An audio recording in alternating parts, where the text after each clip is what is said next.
another class, Wednesday night class. Um, you're just clay in the hand of the potter. You're just clay in the hands of the potter. You're just going over, you know what I'm saying, that we got to understand that the Most High is in control of a lot of things. A lot of things may be moving in your life. A lot of trials and tribulations you may be going through. A lot of finances may be drying up. Finances may be coming in. Friendships may be happening. Friendships may be disappearing. All of those are just signs of the Most High just moving these pieces and having you on that potter's spinning wheel where you being molded, you being crafted into this vessel. Now sometimes we gotta get back. Sometimes we'll get into this walk and we'll be formed into something. We thinking, yeah, man, you know what, I can handle this. I can handle whatever the capacity that you're dealing with at that time in that moment. But the Most High can put you back on the crafting table. He can put you back on the crafting table, whether it's to make you a smaller vessel. Maybe you mismanaging. You know what I'm saying? He makes you a smaller vessel, or maybe, you know what I'm saying, he promoting and making you a deeper vessel. But anytime you're trying to be a deeper vessel, you go back on the potter's clay, back on that spinning wheel, and the Most High mold you into it. But when he gotta mold you into something deeper, he gotta make that cup deeper, to pour more of that spirit in you, to fill that cup up, to make that cup deeper so it can hold more of the spirit, more of the ruach. Then that cup has to go through something. On that spinning wheel, he got to put his hands deep in there and stretch that cup out. So a lot of us are being stretched. A lot of us are being chastened. A lot of us are being tested. A lot of us are going through certain trials and tribulations. But you know what I'm saying, all of that is in the Most High plan, man. This thing's already been written. Now these puzzle pieces are being moved. This chessboard is being played out. And we're just clay in the potter's hand. All right, we're gonna start out with Sirach. Sirach chapter 27, verse 5. Sirach chapter 27, verse 5. Book of Sirach, chapter 27 and verse 5. The furnace proveth the potter's vessel. It said the furnace proveth the potter's vessels. The furnace is what tests the vessels. Anytime you making something and it comes off the market, it got to get tested. Whether it's a car going to an automobile, you put it on the track, you test it, you burn it out. If you're dealing with vessels that are made out of clay, the furnace is what's going to test it to see if it's going to crack or not. What kind of heat can it take? You know what I'm saying? Certain bowls can't go in the microwave. Certain bowls are milled in the microwave. Put it in there too long. They got certain capacities where they, you know what I'm saying, there's a certain amount of heat that they can take. You know what I'm saying? Some built to take all kind of heat. Some built you could throw it in the oven. You can throw it in the oven. You throw it in the oven. Bake bread in it. Bake a pie in it. You know what I'm saying? But the furnace is what proves that. The furnace is what tells us, you know what I'm saying, the quality of this vessel. We all want to be made into high quality vessels. To be made into a high quality vessel that is worthy of the kingdom, we're going to have to go through that furnace. We're going to have to be proven. Come on.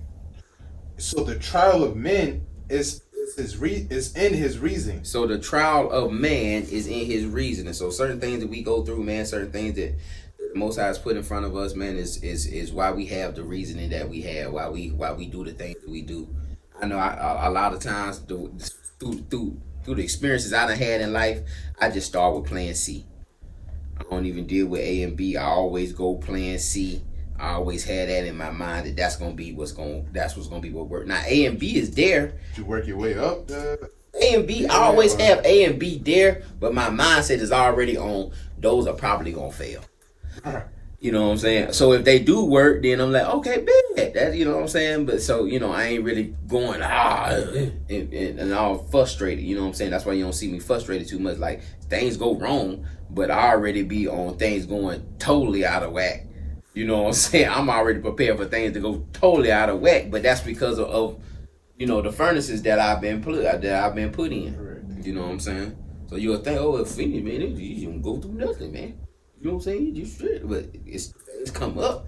It's just I'm already I'm already at playing, you know what I'm saying? Through my trial is, you know, the way I have the certain reasoning that I have and the way I look at certain things. But you know, certain things that I may hit somebody else because they ain't a bowl that can go in the microwave. They may shrivel up. You know what I'm saying? You may lose everything. You may lose the spirit. And that what happened, man. You know what I'm saying? A lot of us go through certain things and ain't built up, or we'll ask for certain things. Just like the mother of Zebedee's, the mother of James and the sons of thunder, when they went and asked Yahweh, you know what I'm saying? You know, I want my sons to sit on the right hand of the Most High. And Yahweh was like, man, you know, that ain't mine. You know what I'm saying? That ain't mine to do. I can't, you know what I'm saying? I can't go ahead and do that. And then you know not what you ask. Right. You know what I'm saying? So a lot of us, we know not what we ask. We come into this walk, man, and we think this thing all fun and games, and a lot of us doing it for show, a lot of us doing it to be on camera, a lot of us doing it for, you know what I'm saying, a lot of other reasons than, you know what I'm saying, trying to enter into the kingdom. And what happens is they end up getting put in that microwave, and the bowl shrivel up, man, and then you lose all your noodles, all your juice, you know what I'm saying, you pour whatever that bowl was supposed to contain, which, you know what I'm saying, really is that ruach, with the Holy Spirit, that leaves them, and then they back out in the world. Three ways you know that Yahweh has begun to craft you. 3 ways you know that the Most High has placed you on that spinning wheel, where you able to be crafted, where He done grabbed you as a chunk of clay and threw you on. Y'all ever seen that wheel they make the bowls in? They stand and grabbed you on there, boom. And now you that chunk of clay, and you got to take that mud. And for you know with that mud, you got to put that water on there. You know what I'm saying? You got to put that water on. You know, cleanse you with the Ephesians 5:26. You know what I'm saying? You got to put that water on you and rinse you off, and get that blood softened. So the water eventually softens you. You know what I'm saying? And then you know what I'm saying. That furnace is what's gonna harden you up. It's gonna give you that strength. You see what I'm saying? So for one. Got the disruption of plans. A lot of things that you might have planned out, like, man, you know what, I'm finna do this, and then, you know, start this, and that's gonna happen, and that's gonna fold, you know what I'm saying, A, B, and C, and then everything end up crashing. Everything don't go the way you planned. Another reason is dispensation of funds.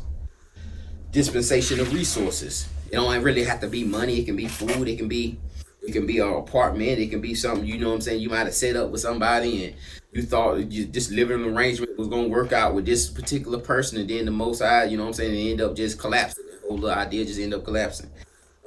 Dissolutions of relationships. Relationships also, you know, you see brothers in and out of here. You know what I'm saying? You see brothers in and out the truth, you know what I'm saying? You know, seeing camps, you know what I'm saying, growing, getting smaller, growing, you know what I'm saying, brothers in and out. Certain relationships, that's why I try not to get too personal with people, man, because, you know what I'm saying, you just don't know, man. You don't know, you know what I'm saying, people are sometimes here for a season, you know what I'm saying, for a season, and I say the Most High is moving those pieces. So, you know what I'm saying, certain people might have came into your life or came into this walk to test you. Some people might have been up here to give you an example. You know what I'm saying? To show you an example, to feel the Most High. Some people are just here to be displayed, just so we can see their torment. So we can see what they going through, so we can build up that fear for the Most High and say, well, I know the Most High did it. I don't want to go through that. You know what I'm saying? And then some people are here to give us an example, to be a light unto us, you know what I'm saying, to help us grow.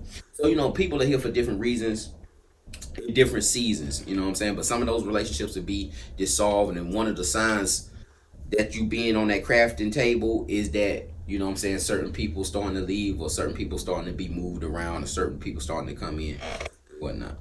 All right, let's look at disruption of plans. We go to Jonah, Shalaki. We go to Jonah chapter 1, verse 17. We know Jonah's plans got totally disrupted. He got swallowed by this darn whale. Go ahead. It's Jonah chapter 1. Jonah chapter 1, verse 17. With Jonah chapter 1, verse 17. Now the Lord had prepared a great fish to swallow up Jonah. And Jonah was in the belly of the fish 3 days and 3 nights. All right, so Jonah Jonah was trying to leave Nineveh. He was supposed to go out to Nineveh and tell these people to repent, man, and give them the judgment of the Most High. He didn't want to do that. He was trying to flee. Got on the boat, and it became a disruption of plans. The Most High ended up jumping off a boat, and the fish swallowed him up and took him right back to where he was supposed to go. You know what I'm saying? Took him right back to where he was supposed to go. We're going to look at Acts chapter 9. Acts chapter 9, verse. We're just going to read the whole chapter. And it's just dealing with Paul on his road to Damascus. The book of Acts chapter 9 verse 1. And Saul yet breathing out threatenings and slaughter against the disciples of the Lord. So Saul, you know what I'm saying, he about to slaughter. He like, man, I'm slaughtering anything that I see. Any disciple of the Most High I see, anybody believing in that, in the Messiah and believing in that joker, Yahweh Shah, who the world called Jesus, anybody believing in that, we slaughter. I'm seeing them on sight. Come on. Went into the high priest and desired of him letters to Damascus to the synagogue. To Damascus to the synagogue. So he went to the high priest. He desired, man, I need some letters. I need some letters written to the synagogue. Come on. That if he found any of this way, whether they were men or women, he might bring them bound into Jerusalem. And he journeyed and came into Damascus. And suddenly there rode upon him a light from heaven. And then shined upon him a light from heaven. A shine round about him a light from heaven. Come on. And he fell to the earth and heard a voice saying unto him, Saul, Saul, why persecutest thou me? And he said, Who art thou, Lord? And the Lord said, I am Jesus from whom thou persecutest. Is it hard for thee to kick against the pricks? And he, trembling and astonished, said, Lord, what wilt thou have me to do? And the Lord said unto him, Arise and go into the city, and it shall be told to thee what thou must do. And the men which journeyed with him stood speechless, hearing a voice, but seeing no man. And Saul arose from the earth, and when his eyes were opened, he saw no man. But they led him by the hand, and brought him into Damascus. And he was there 3 days without sight, and neither did eat nor drink. And there was a certain disciple at Damascus named Ananias. So Saul, on his way, you know what I'm saying, he wanted to kill anybody, any of the disciples that were teaching the way. He wanted to kill any of the disciples that were believing in the Messiah, that were believing that Yahweh Shah was the Messiah.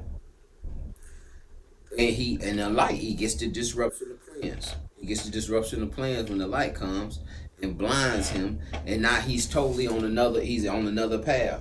This is just the Most High moving the pieces.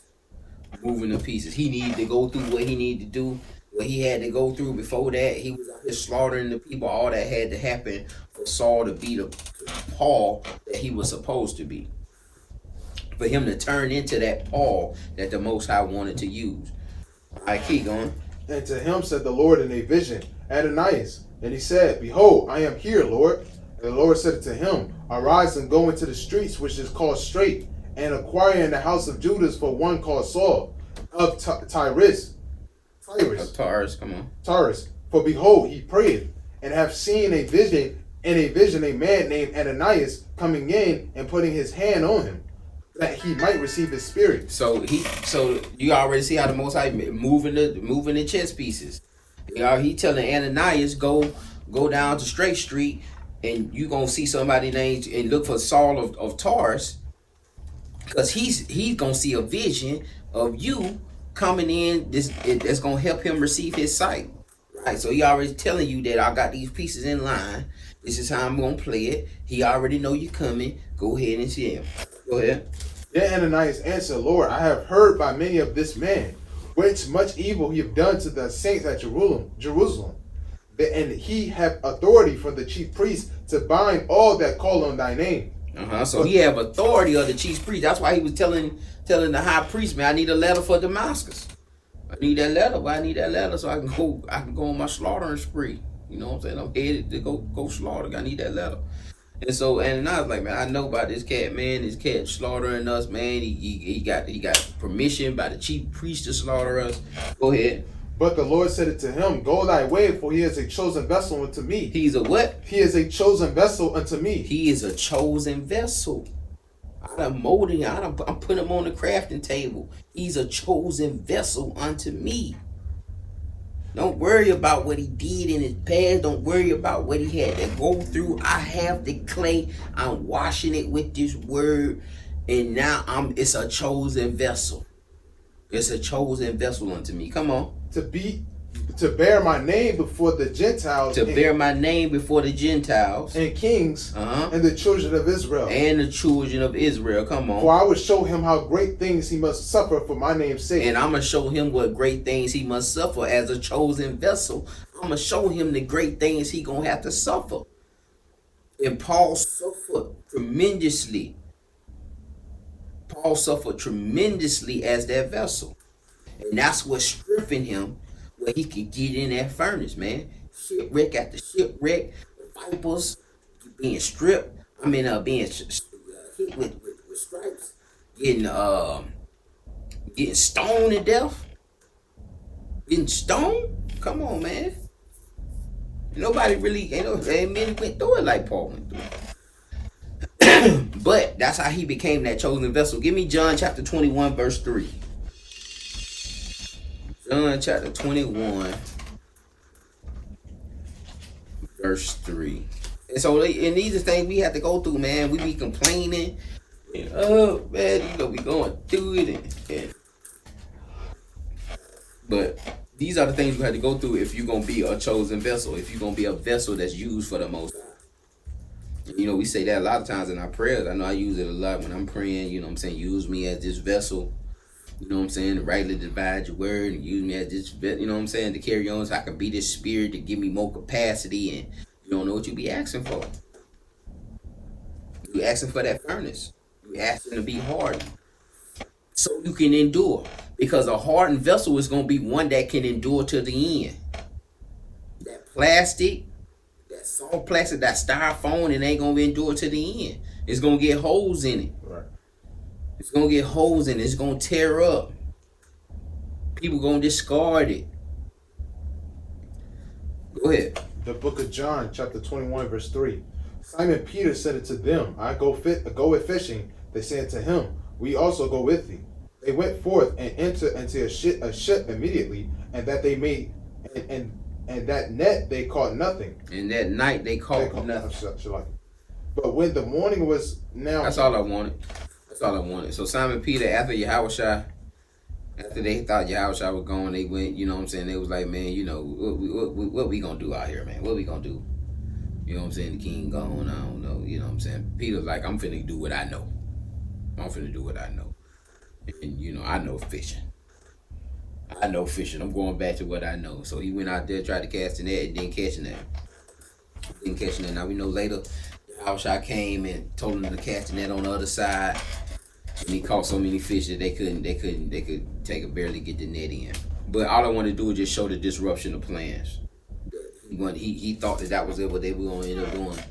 He had a disruption of plans, not catching that. And he was a fisherman. He knew how to fish. We look at the dispensation of resources. We'll go to 1 Kings.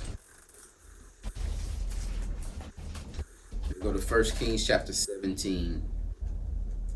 We're going to read 1 through 7.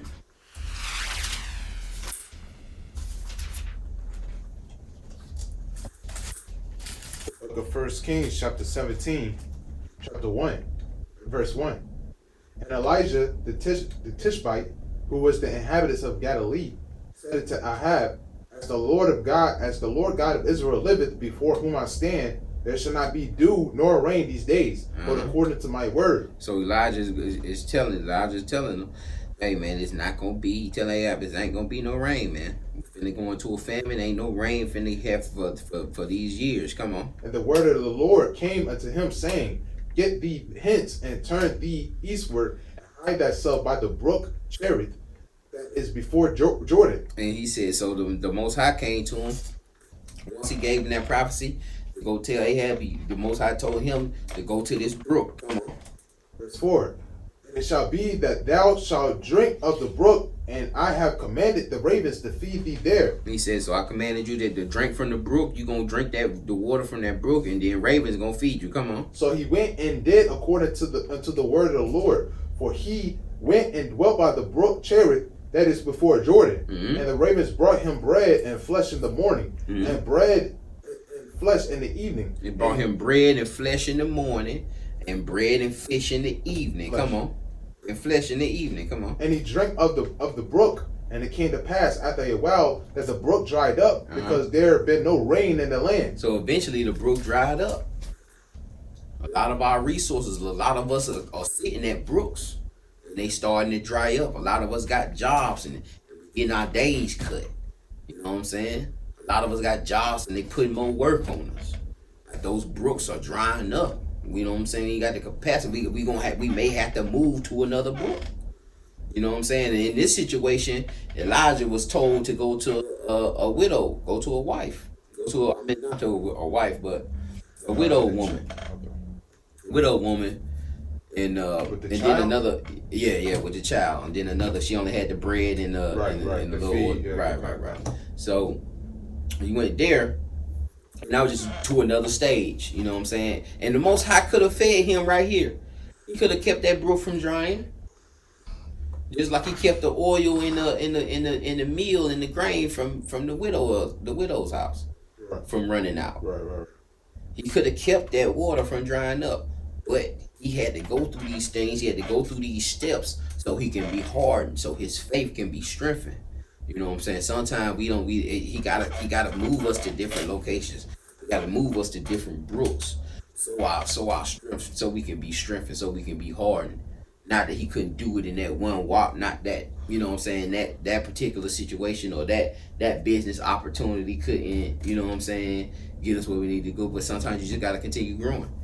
Just like you tell me your pop got one restaurant and he talking about getting another restaurant. You know what I'm saying? Sometimes you just got to get different brooks. You just got to, you know what I'm saying, go through certain things, get different brooks, get different avenues, learn different things, and be strengthened in your faith to see that the Most High still, you know what I'm saying, is dealing with you. And then it just, it just increased. Like after somebody tell you that the ravens are going to feed you, you know what I'm saying? You see ravens, it's going to strengthen your faith. It's going to strengthen your faith. Yeah. It's going to strengthen your faith. And to know, you know what I'm saying, even when he went to the widow, he told her, feed me first. Feed me first, and these things ain't going to run out. She was prepared to die. Her son, one last meal, and we finna die. Yep, she had faith, and he had faith too that was going to actually happen. You feed me first, and it's you know what I'm saying, everything will be taken care of. Well, let's go look at Job chapter 3, verse 26. And we all understand Job. I ain't going to go to the whole history of Job, but we know Job took some losses. He took some dispensation of resources, whether it was via his herd, his family, all his fortune. It was left with this wicked wife he had that we don't even know her name.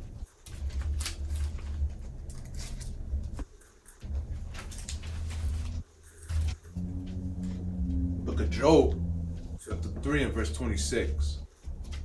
I was not in safety, neither had I rest, neither was I quiet, yet trouble came.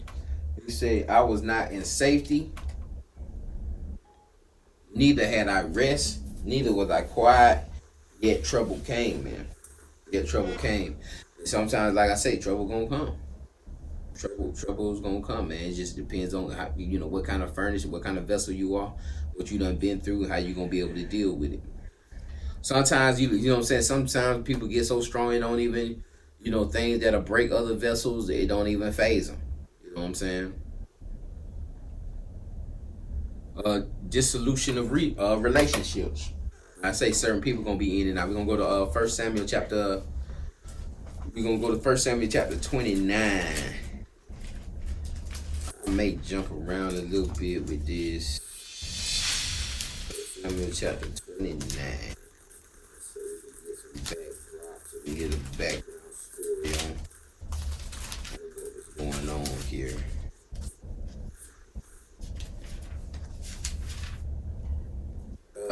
Verse 6.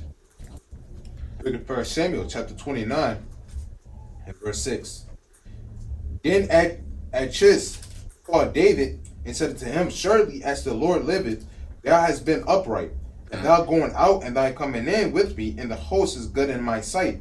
For I have not found evil in thee since the day of thy coming unto me unto this day. Nevertheless, the Lord favored thee not. Wherefore, now return and go in peace, that thou displease not the lords of the Philistines. All right, so what's happening? Let's go to chapter 21, so we can know what and David, how their relationship actually started. David was fleeing, and he fled into the city Gath. He met the king near Achish.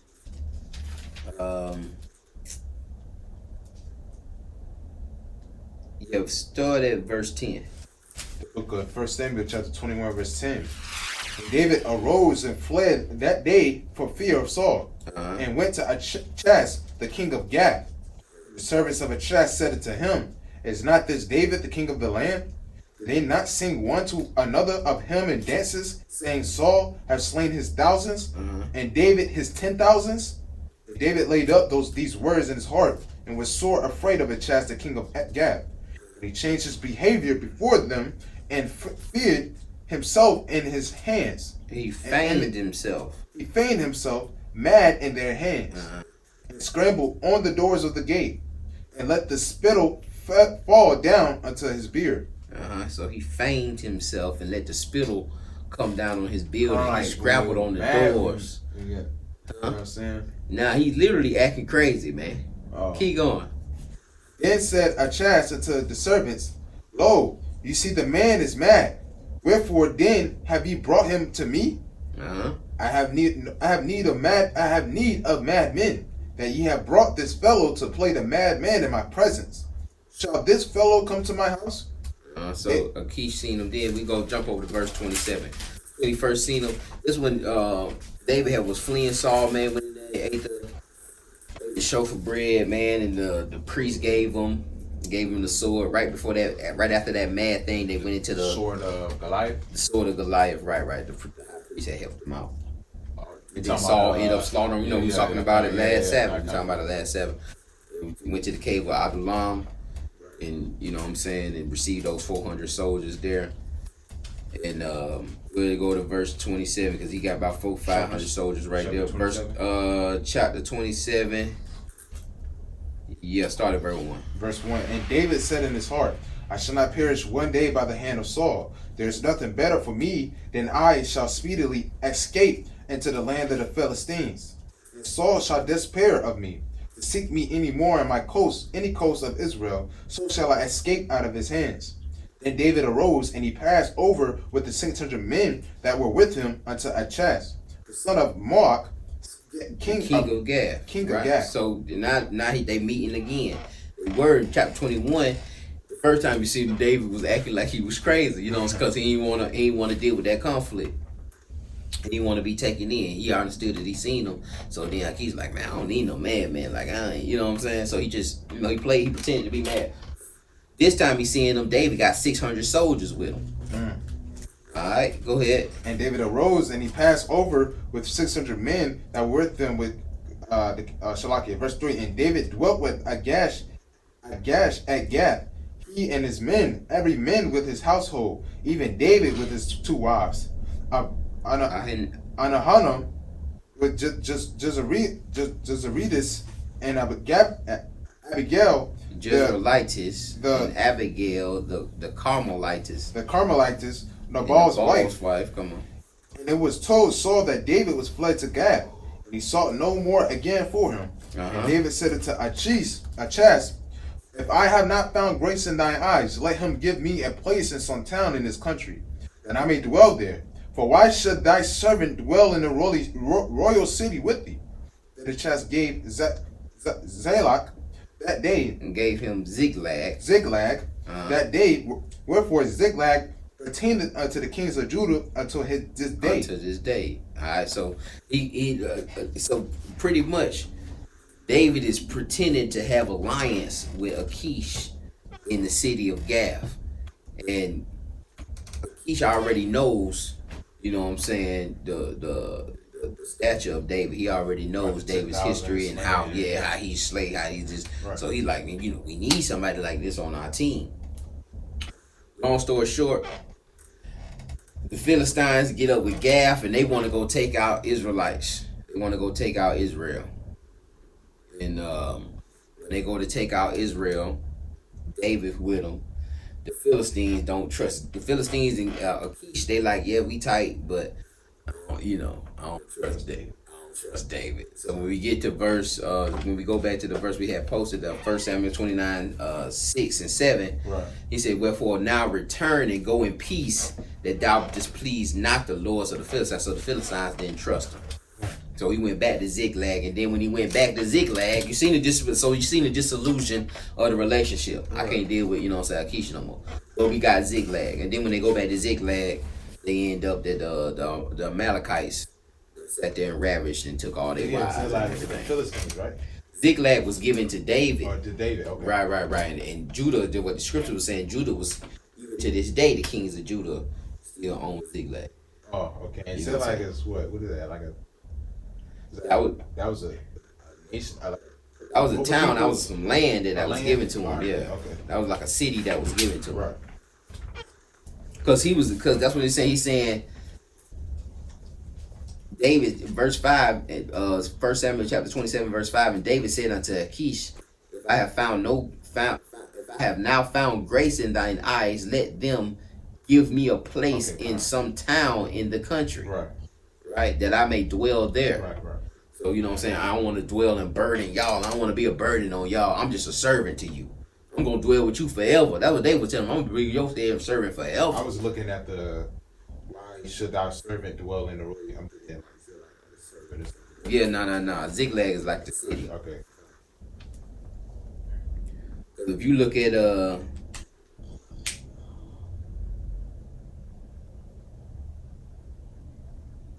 go to 29 verse 1. 1 Samuel chapter 29 verse 1. 1 Samuel chapter 29 verse 1. Now the Philistines gathered together all their armies to fact the Israelites pitched by a fountain which is in Jezreel. And the lords of the Philistines passed on by the hundreds and by the thousands. But David and his men passed on, and the reward with Agash. Then said the princes of the Philistines, what do these Hebrews here? What are these Hebrews? Why are the Hebrews here, man? Because we already know how the Philistines feel about David. Right. Like, what he doing? And he's sitting there with Goliath's sword, man. Man, you don't get that joker. I ain't finna deal with that joker, man. What he doing here? Come on. And Agash said it to the princes of the Philistines, is not this David, the son of Saul, the king of Israel, which have been with me these days and these years, and have found no fault in him since he fell unto me unto this day? The princes of the Philistines were wroth with him. The princes of the Philistines said to him, make this fellow return, that he may go again to his place which thou hast appointed him. And let him not go down with us to battle, lest in the battle he be an adversary to us. For wherewith shall he be reconcile himself to his master? See what I'm saying? So they like, man, we go to battle, he gonna mess around and kill all of us and then get back with Saul, man. Don't take this joker, man. You know what I'm saying? Right. Don't take this joker. But if you see in verse 30, that's when they'll go into chapter 30, is when they'll go into, he went back to Ziklag, and then they was end up, Ziklag had been taken. By Amalekites. And all they wives and stuff. So they had just went through a battle because they had to fight to get Ziklag. But you had to go through and read that. Just for time purposes, we're gonna move on. Acts chapter 15, verse 36. We'll see Paul having to split ways with a couple brothers. And that's what happens sometimes, man. That's when you have dissolution of relationships. You'll see certain camps that are actually split off to different camps. You'll see camps coming out of camps because those relationships will end up dissolving for the Most High to, spread that word in different places and pick up other sheep. Certain spirits are on certain camps. Camps have certain spirits. They have certain oils about them that attract people. Not just necessarily the word, but it's a certain spirit on the camp where they, They kind of attracted to that spirit that they have, whether it's, you know what I'm saying, they kind of young or they kind of trendy, you know what I'm saying, it's just different stuff, you know what I'm saying, right. whether it's older men, they're a little wiser, they're a little more in order, Right. you know what I'm saying, or you know, They might outlash. You know what I'm saying? Kind of, what's the right word? outlandish. Yeah, I guess outlandish would be. Oh, you just kind of like, they kind of rough, they kind of go out, they go at, you know what I'm saying, you see how they go at the Edomites, and see how they talk, they want to go out there like that. Yeah, I'm saying certain spirits, man. So, you know what I'm saying. You know, sometimes, you know, it's the word too, but a lot of times too, man, you know, people join camps for some familiarity. You know what I'm saying? Something they have in common, something they feel like, you know what I'm saying, they can get in, they can be in sync with them. You know what I'm saying? Acts chapter 15, verse 36. The book of Acts chapter 15, verse 36. And some days after Paul said it to Barnabas, let us go again and visit our brethren in every city where we have preached the word of the Lord, and see how they do. And Barnabas determined to take with them John, whose surname was Mark. But Paul thought not good to take him with them, who departed from them from Pamphylia, and went not with them to the work. So Paul like, man, listen, bro, he didn't go do that work with, and see, that's what I'm saying. That's why you got to do work with brothers, man. That's why you got to do work with brothers, because it's gonna be an irritant to brothers that, you know what I'm saying, we was out here doing the work, and then you try to pop in, or you went in class, and then you want to pop up and pop up at camp. You know what I'm saying? You wasn't in there doing the work with us. You know what I'm saying? So Paul like, nah, man, we ain't taking that joker. When we went out there to so and so town to do the work, he didn't go. He left us. He left us. So it's an irritant to brothers. You know what I'm saying? That's for all brothers in whatever camp you in, man. Don't be coming to camp late. Don't be. You know what I'm saying? Class happen. Go to class on time, man. Right. Get in classes. Don't just show up on Saturday when you want to, man, and try to get information and get in line, man. It's an irritant to brothers. Paul like, man, don't even take them in there, man. And that should be an example that we should all use, man. I ain't taking you in there. We ain't taking you in there. You ain't going. Don't even go with us, man. Keep going. And the contention was so sharp between them that they parted asunder one from the other. And sometimes that contention, sometimes when you do that, people gonna leave. Sometimes it's gonna cause some contention. Right. Come on. And so Barnabas took Mark and sailed unto Cyprus. And Paul chose Silas and departed, being recommended by the brethren unto the grace of God. And he went through Syria and Cilicia, confirming the churches. Proverbs chapter 21, verse 1. We seen Paul, they had to split up. You know what I'm saying? That's pretty much, you just seen a camp come out of another camp. That's pretty much what you seen, you know what I'm saying? Right. You know what I'm saying? Right. Barnabas and Mark, or John's surname Mark, Barnabas, they went their way, and Paul and Silas went their way. Right. Couldn't get, you know what I'm saying? You could, but and it all came down to, you know what I'm saying, you know, the work ethic. You know what I'm saying? Brother wasn't there with me when we was doing the work, man. You wasn't with me shooting in the gym. Right. Right, God. The book of Proverbs, chapter 21, verse 1. The king's heart is in the hand of the Lord. And as the rivers of water, he turneth whithersoever he will. It said the king's heart is in the hand of the Lord, and as the rivers of the water, he turneth it well, so he will. So this whole thing, you know what I'm saying, even the rulership of this place, even being ruled by the wicked, is still in the hands of the Most High. He turneth it at his will. We on his chessboard. We just pieces, we just vessels being moved the way the Most High want us to be moved. Alright? It will not go the way you think, man. Like I said, a lot of us coming to the truth, we thinking do. You know what I'm saying? I remember one brother was saying, you know what I'm saying, man, I want to travel, man. I want to go and come to this truth. I want to travel and spread the word, man. Right. You know what I'm saying? Things may not go the way you think that it'll go. You may not know what it takes to do that. You may see brothers going around and traveling and doing all that, and these brothers been in the truth 20 years, 10 years, 8 years. And then you see what it takes to be in something like that. You see what it takes to be diligent in this walk 10 years. To be diligent in this walk 20 years.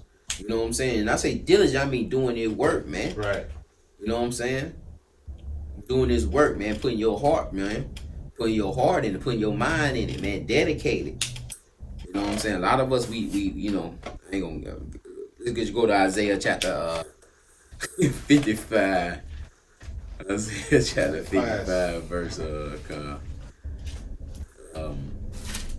55, verse 9. 55, verse 8. Start at verse 8.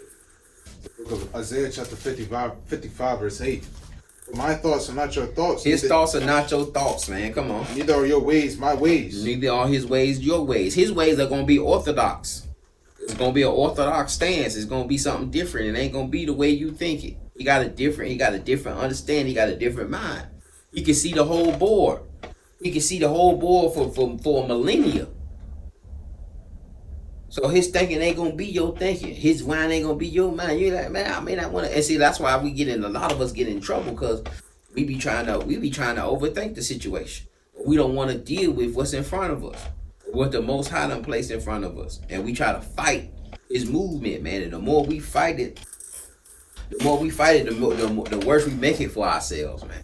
That's why I say sometimes, I know y'all done heard me say, man, you know, once things start hitting on me, but once Most High start hitting on me, I go ahead and jump, man. I already know, you know what I'm saying? I already know. Sometimes I jump too early, but I jump to go ahead and deal with whatever I got to deal with and get it over with, man. You know what I'm saying? Keep going. Verse 6. I'm sorry, Shalakia. Isaiah 55, verse Shalakia, which verse? Start at verse 8 again. Verse 8. For my thoughts are not your thoughts, neither are your ways my ways, saith the Lord.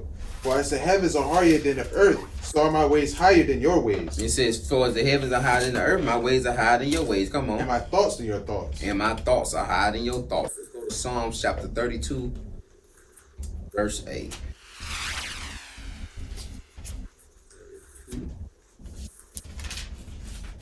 Verse 8. The book of Psalms, chapter 32, verse 8. I will instruct thee and teach thee in the way which thou shalt go. I'm going to teach you in the way that thou shalt go. Come on. And I will guide thee with my eye. And I'm going to guide you with my eye, man. I'm going to guide you with my eye. I'm going to instruct you and teach you in the way which thou shalt go. Give me Sirach chapter 16, verse 20. I don't think you won't be prepared for it. You're going to be prepared for it. Because he's going to instruct you. But you gotta hearken into the instruction. You gotta hearken into the instruction, man, so you can learn. So you can be taught which way to go. And that's why a lot of us be asking, man, what I supposed to be doing? I ain't found my purpose, and your purpose there, you just don't want to accept it. Because it ain't, you know what I'm saying? It ain't gonna be lollipops for everybody. Everybody's story ain't gonna be written as no love story where you come in, you and your real live happily ever after with 3 kids and a dog, and the dog wearing fringes, and y'all at tabernacles with the swimming pool, and y'all got the humongous, you know what I'm saying? It don't always play out like that, man. He don't just write stories like that. Some people get stories like that. Some people get stories like Jeremiah. We commanded not to marry, commanded not to have children, and hated by Israel. Some of you gonna be loners out here and be hated by Israel and be hated by your brothers and sisters. The book of Sirach, chapter 10, verse 20. Come on. No heart can think upon these things worthily. No heart can think upon these things worthy. Nobody's worthy of these thought process. Nobody's mind can fathom the things that I can bring forth. Come on. And who is able to conceive his way? And who's able to deceive the way of the Most High, to understand the way why he got you going through what you're going through. Because usually once you go through it, then you understand. Once you find purpose, then you understand, oh, I needed all them skill sets. I needed that. See, that's just like the little dip in the bowl. Like you got a bowl and they got that little cup, right? Little scoop right there. Little scoop right there. That's so you can pour. That's so the water can pour out. You can pour it into other cups. You know what I'm saying? You might be an instructor to have that spirit, to have that water, to have that word where you could pour it into other cups. But if you didn't have that little bowl on there when you went to pour, all the stuff would be all over the place. You'll be wasting it. So there's certain things we go through, and certain assets that we gain, and certain skill sets that we gain while we going through these trials and tribulations that we may not understand why we doing it. Like, why I had to wait for 10 years? And then you sitting in front of a camera giving lessons, then you talking to multiple people, and then you don't have that stage fright, and then you don't say, oh man, but that's why I gained that. Oh. When you find your purpose, but until you find your purpose, you won't know, you won't understand that. And then walking in the purpose, you know what I'm saying? Not just finding it, but actually walking in it, because a lot of y'all have probably seen it and just went right over and said, nah, that can't be. Even it's in the scripture. You look at it, it might hit you in the scripture, it might be lit up in the scriptures, and you just open the book and it can't take, boom, and you're like, nah, that can't do that right there. You said, no, can't tell me do that right there. Yahweh, the Most High directs our path. Let's go to Psalms 37, verse 23. Psalms 37, verse 23. The book of Psalms, chapter 37, verse 23. The steps of a good man are ordered by the Lord. It said the steps of a good man. See, that's what all these women be worried about, if they going to have a good man. You understand? His steps are going to be ordered by, and then they be asking you, what's your goals? And what's your plan? A good man's steps are ordered by the Most High.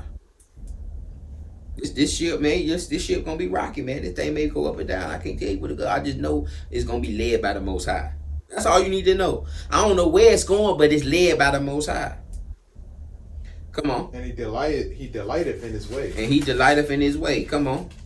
Though he falls, come on. He should not be utterly cast down. He ain't gonna be utterly cast down for what? For the Lord upholdeth him in his hand. He in the hand of the potter. He's this clay that's in the hand of the potter. You ain't got to worry about falling off that board, man. If he fall off that board, the Most High gonna pick him up, pick that little clay up, put it back on there, and get to molding it again. Proverbs chapter 20, verse 24.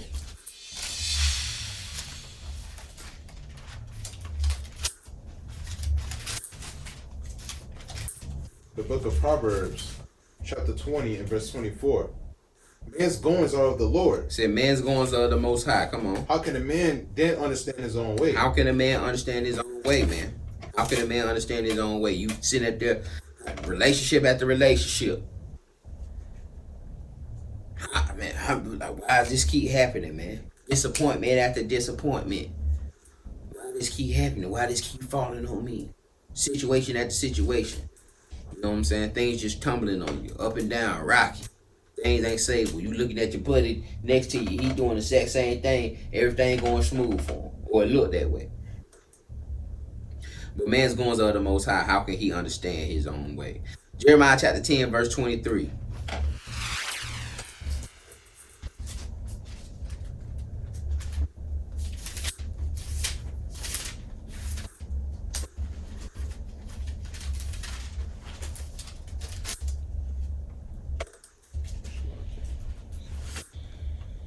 Book of Jeremiah, chapter 10, and verse 23.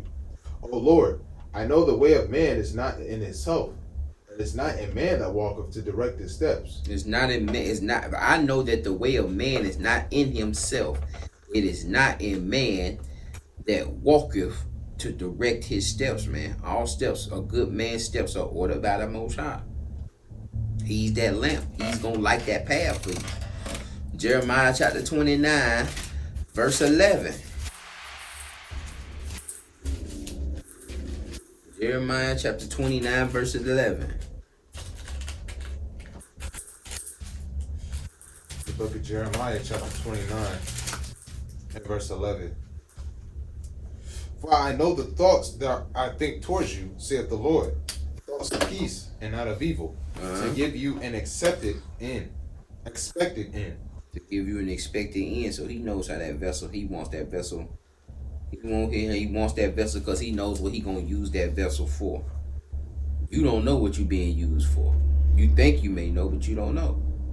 You just gotta make sure whatever you being molded into, that you understand it's in right alignment with the Most High.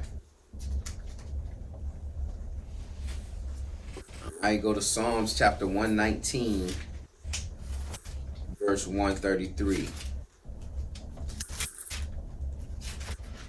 And when I say when they write a line that they are in the scripture, man. They're in the scripture. It is rightly aligned with his word. That's where the steps are going to be ordered from. They ain't going to be ordered from your wife. They ain't going to be ordered from your Edomite bum. Man, he told me this.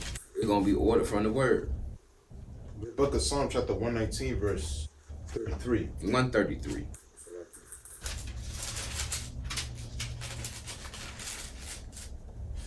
The book of Psalm chapter 19 verse 133. Order my steps in thy word. He said, order my steps where? In thy word. Order my steps in thy word. That used to be one of my favorite gospel songs. Order my steps in your word, dear Lord. Feed me, guide me every day. Oh yeah. Yeah, man. You did that note. I was like, okay. Order my steps. Order my steps in thy word. Not in the world. See, a lot of y'all stuff being ordered in the world, man. Ordered in the word. Come on. And let not any iniquity have dominion over me. And let not that sin have dominion over me. Let not that sin take over me, man. Let not that flesh have total rule over me. Let me not live by the law of the flesh. Keep going. Deliver me from the oppression of men. Deliver me from the what? From the oppression of men. Deliver me from the oppression of men so I can do what? So I can keep thy precepts. See, a lot of us want to be delivered so we can go out here and live in folly. We can go out here and be free to do whatever our flesh wants us to do. We don't really want to be free. We don't want to be delivered from this oppression so that we can keep these precepts. We want to be delivered in this oppression so we can be as worldly as we want to be and not have to deal with no consequences. So our prayers ain't sincere. Deliver me from this oppression so I can keep these statues, man. Build me some land. Keep going now. Make thy face to shine upon thy servant, and teach me thy statutes. Make your face to shine upon my servant, and what? And teach me thy statutes. And teach me thy statutes. Come on. Rivers of water run down my eyes, because they kept not thy law. Rivers of water run down my eyes because they kept not thy law. Pouring out, crying for our brothers and sisters. Crying, looking at this psalmist is looking at our brothers and sisters and seeing and crying that they not keeping the law. We doing it. We at doing his ass. We want to slap him. We want to slap him. But this psalmist here is crying that, you know what I'm saying, looking at our people in the disgust of our people, looking at our people playing the harlot with the world. Alright, the author of our life, the author of your life, the author of our life is, he writes suspenseful novels, man. Right, Hebrews chapter 12, verse 2. Got a couple more slides. Hebrews chapter 12, verse 2. The author of our life, the author and finisher of our faith, he writes suspenseful novels. You don't just write them Little House on the Prairies, man.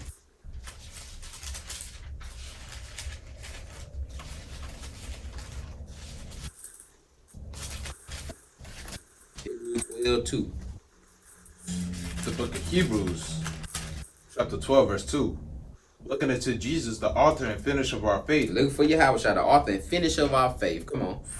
For the joy that was set before me, him adored the cross, despising the shame, and is set down at the right hand of the throne of God. So he endured the cross. We're going to have to pick up our cross. We're going to have to endure our trials and our tribulations. We're going to have to do you know what I'm saying, sitting on the table in front of the potter, man, being that clay, being molded. We're going to have to endure that. We're going to have to endure that stretching out, man. We're going to have to endure that so we can increase our capacity of the Holy Spirit and fight off these demons and fight off this flesh, man. And end up being, you know what I'm saying, worthy of the Most High, man, in that white raiment. Well, Philippians chapter 1, verse 6.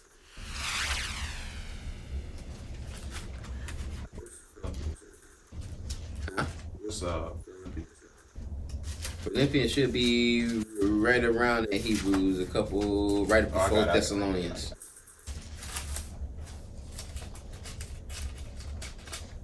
4:6. 1 and 6. The book of Philippians, chapter 1, verse 6. Being confident of this very thing, that he which hath begun a good work in you will perform it until the day of Jesus Christ. All right, so he that performed a good work in you, he that's molding you, will continue to do that until the day of the return of the Hamashiach. I wish I would the word called Jesus Christ. You know what I'm saying? So that good work that he's planted in you, that light that he's planted in you, you know what I'm saying? You gotta have confidence that he that begun that work is gonna continue to mold you, to continue to strengthen you. And through that strengthening, that molding, it's going to come pain. It's going to come endurance. You're going to have to pick up your cross. You're going to have to endure it. Revelation chapter 3, verse 5.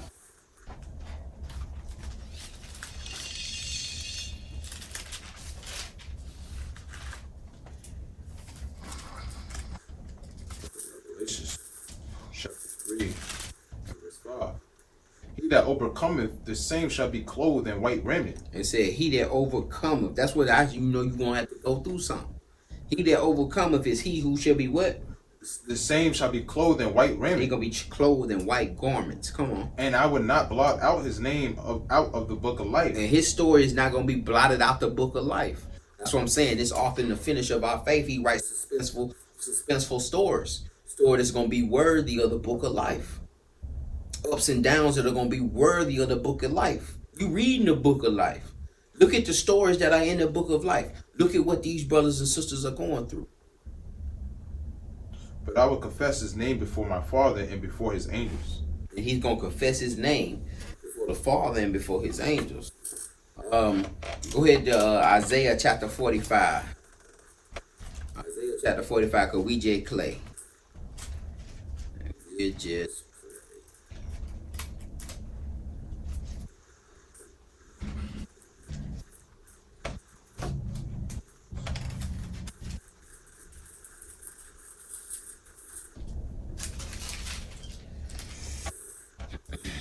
Isaiah 45 verse 9.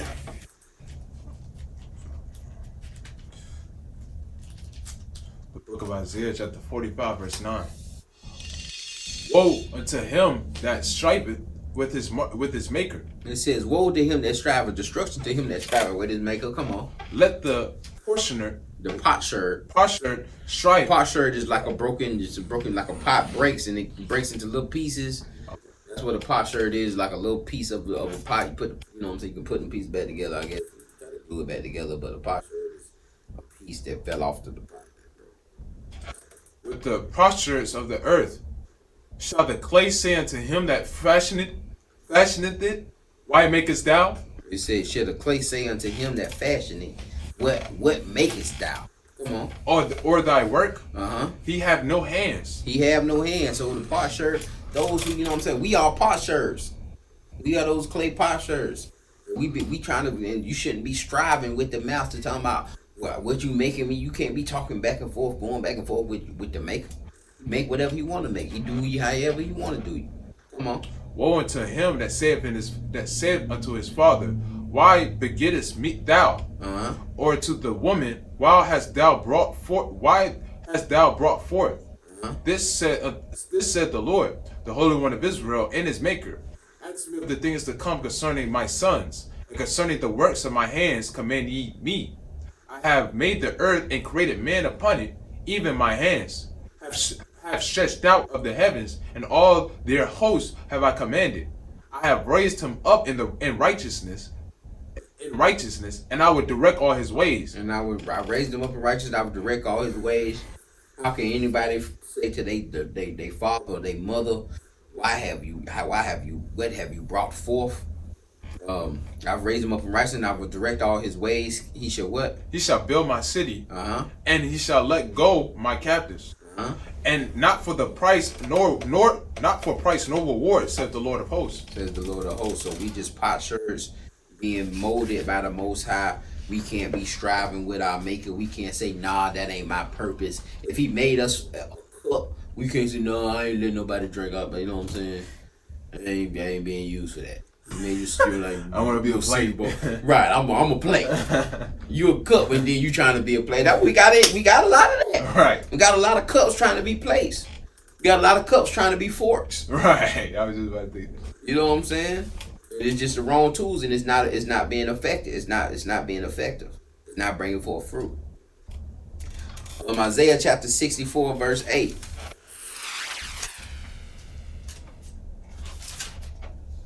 Of Isaiah chapter 64 verse 8. Now, O Lord, thou art our Father. We are the clay. He said, now, Lord, thou art our Father, and we are the what? We are the clay. And we are just clay. Come on. And thou our potter. Thou art our potter. Come on. And we all are the work of thy hand. And we are all just the work of the Most High's hands. We're all just the work of the Most High's hands. Isaiah chapter 29 verse 15. Isaiah chapter 29 verse 15. The book of Isaiah chapter 29 verse 15. Woe unto them that seek deep to hide their counsel from the Lord. Woe unto him who seek deep to hide their behavior from the Most High. Come on. And their works are in the dark. And they say, who seeth us? And who knoweth us? Surely your turning of things upside down shall be esteemed as the potter's clay. So a lot of us just being Israelites on Saturday, man. A lot of us out here doing a lot of wickedness throughout the week. A lot of us out here sitting up here doing drugs, you know what I'm saying? Still getting high throughout the week, and then playing Israelite on the Sabbath day. Right. You know what I'm saying? A lot of us still dealing with the world, ins and out with the world, unequally yoked, and then playing on the Sabbath day, playing super brew on the Sabbath day. Alright. Shall the work say of him that made it, he made me not? Mm-hmm. Or shall the thing framed say of him that framed it, ye have no understanding? Alright, surely your turning of things upside down should be esteemed as the potter's clay. For shall the work say of him that made it, he made me not? And shall the thing framed it, or shall the thing framed say of him that framed it, he had no understanding? And that's what a lot of these homosexuals, that's one of the things the homosexuals do. Try to say, well, you know, Most High made me this way, or you know what I'm saying? And the Most High made everything upright. He made us all upright. So, Sirach chapter 33 verse 11. You know what I'm saying? Man have many devices, man. And homosexuality is one of those devices. And then these homosexuals trying to say they born gay, that they were framed, that they were molded into homosexuals, molded into faggots. But at the end of the day, man, you know, that was something that the world formed them into. It was, and see, that's what I'm saying. You either potters, you either clay on the Most High's table, or you clay on the table of the world. You being formed into vessels for the world. Alright, Sirach chapter 33 verse 11. We gonna end out with this. Sirach 33 and 11. And much knowledge the Lord have to do it us divided up them, and made their ways diverse. Some of them have made thee blessed and exalted. Some of them have he sanctified, and he set. Some of them been blessed, some's exalted, some sanctified, some blessed, exalted, and sanctified. Come on. And set near himself. And they say he set them near himself. Come on. But some of them have he cursed. And some he's cursed. Come on. And brought low and turned out of their places. And brought low and turned out of their places. Come on. As the clay is in the potter's hand to fashion, as it is his pleasure. And the clay is in the potter's hand, he can fashion it at his pleasure. Come on. So man is in the hand of him that made him. So is man in the hand of him that made him. Come on. To render to them as liketh him best. And to render to him as the Most High liketh him best. He be molded into exactly what the Most High wants out of him. What the Most High feels best fit his purpose. All right. With that, we're going to say shalom.